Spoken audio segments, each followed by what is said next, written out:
Mesdames, Messieurs, bonsoir. Dans l'actualité de ce lundi, fini le suspense. C'est désormais confirmé. Martine Aubry, maire de Lille et première secrétaire du Parti socialiste, se lancera officiellement dans la bataille présidentielle demain en se déclarant candidate pour les primaires socialistes.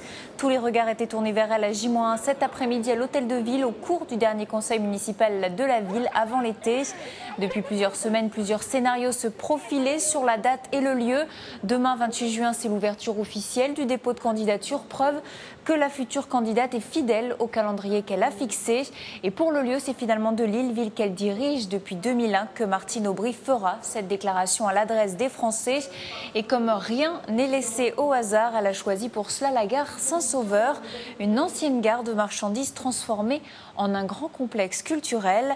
Tout un symbole des choix qui sont plutôt bien perçus à Lille. Ambiance au conseil municipal.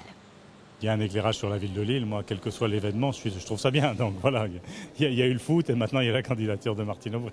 Ça fait partie de sa stratégie qui est aujourd'hui bien connue, c'est-à-dire c'est la preuve lilloise. Et moi, mon job à moi, ça consiste à lui saccager un petit peu cette idée et à démontrer, je le ferai ce soir, que la preuve lilloise n'existe pas. Après, donc, chacun fera son parcours.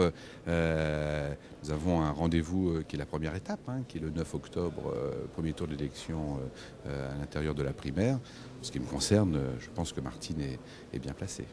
Voilà, Martine Aubry qui se déclarera donc demain à la gare Saint-Sauveur. Nous y serons évidemment, alors que sont déjà en lice l'ancien patron du Parti socialiste François Hollande et l'ex-candidate à l'Élysée Ségolène Royal, qui a relancé dimanche sa candidature dans son fief également.